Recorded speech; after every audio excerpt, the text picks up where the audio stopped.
Alhamdulillah. Alhamdulillah. Wassalatu wassalamu ala Rasulillah Sayyidina Muhammad ibn Abdullah wa ala alihi wa sahbihi wa mawala. Wala hawla wala quwwata illa billah, amma ba'd. Alhamdulillah, pada pertemuan yang mulia ini kita telah memasuki bulan Ramadan yang ke-20. Alhamdulillah,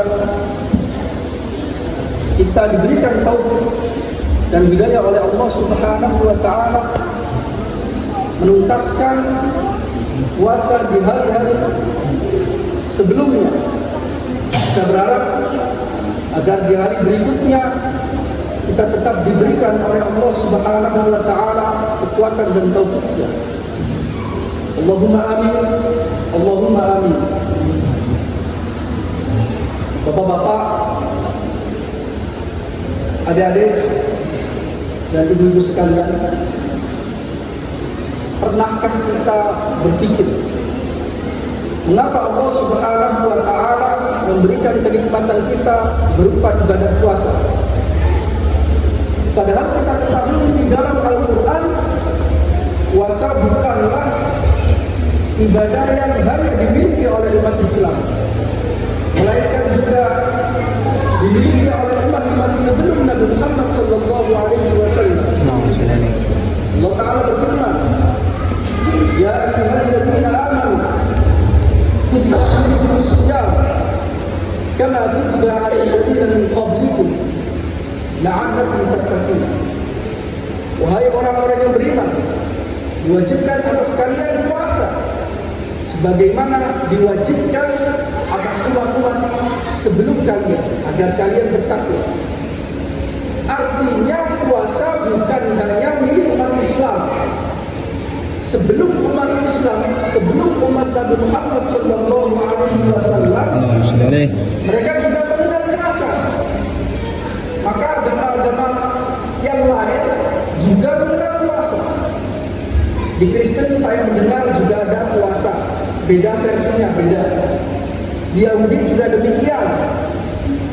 Di agama-agama kejawen juga mengenal puasa.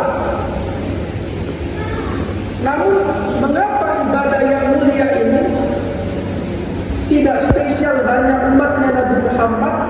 Kenapa diberikan banyak hal spesial di dalam bulan Ramadan?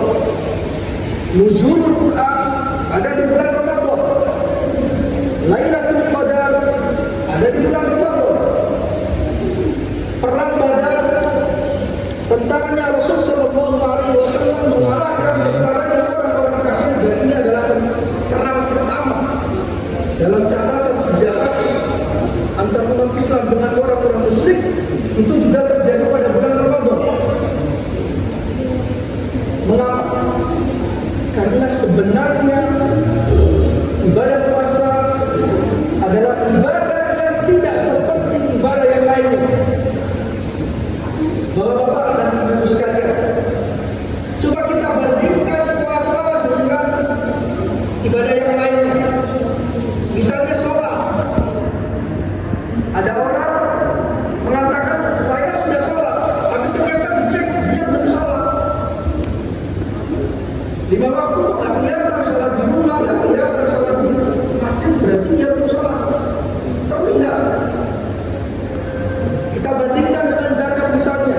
Ada orang mengaku saya sudah membayar zakat. Mana buktinya? Fotonya ada.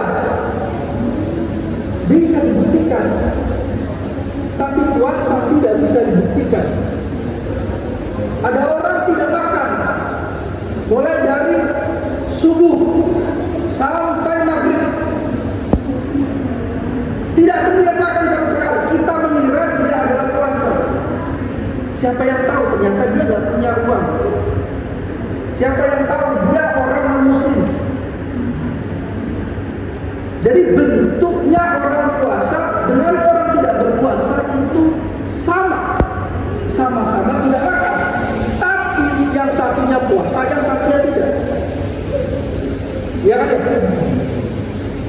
Ibadah lain tidak seperti itu.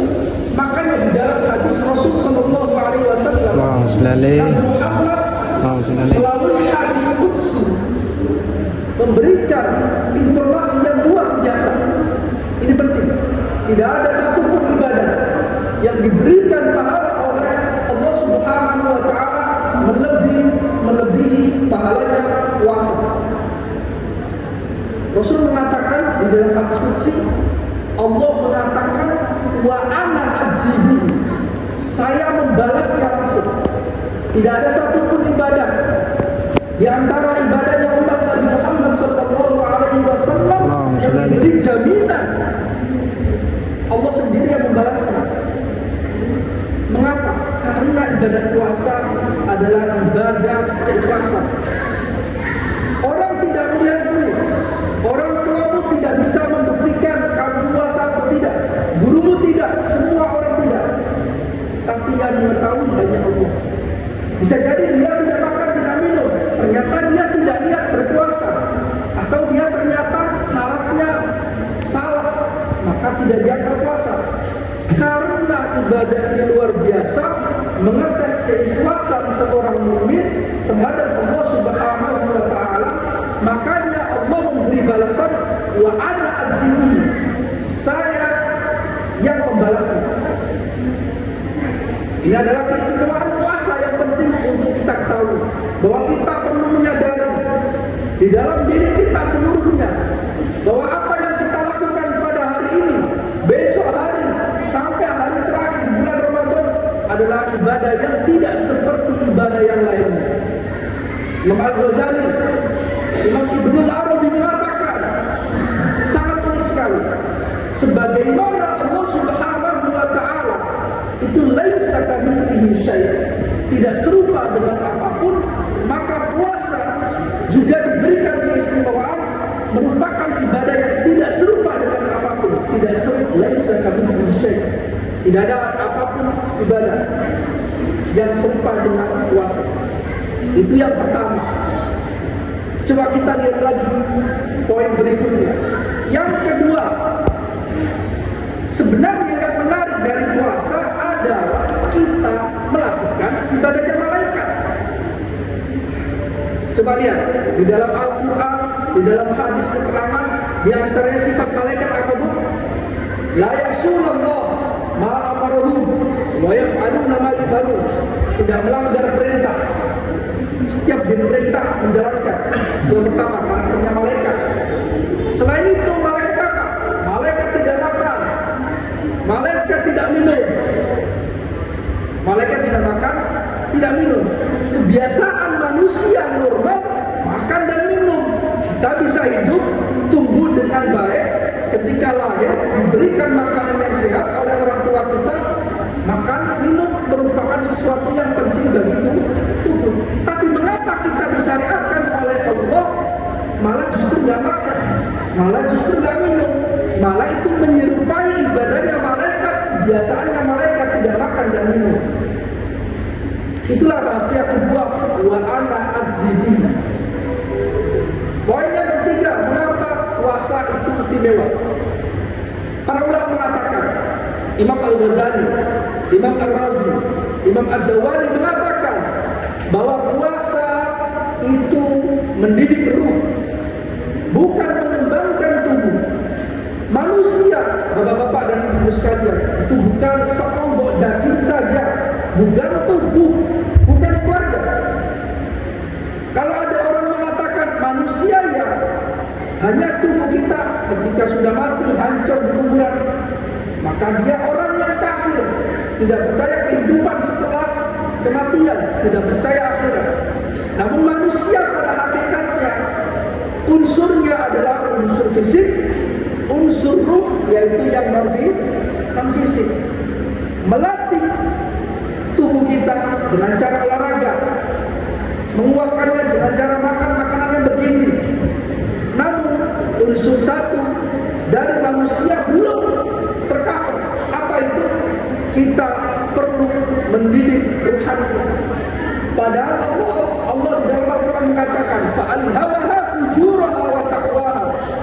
Allah yang memberikan ilham kepada ruh, kepada jiwa kita untuk berbuat baik, untuk berbuat buruk.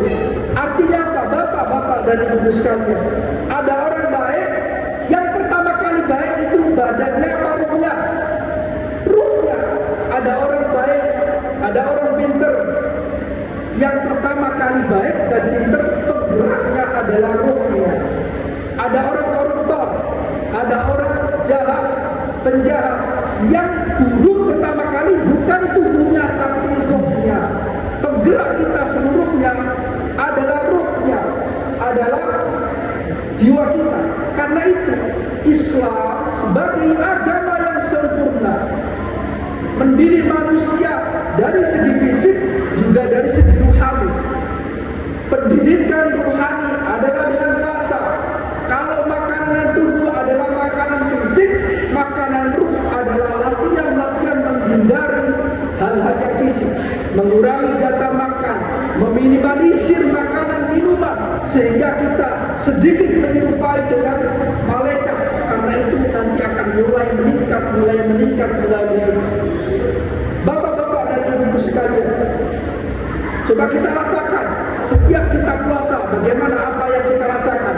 Empati kita semakin meningkat, rasa sayang kita kepada keluarga kita semakin meningkat. Padahal badan kita lemas, kita haus.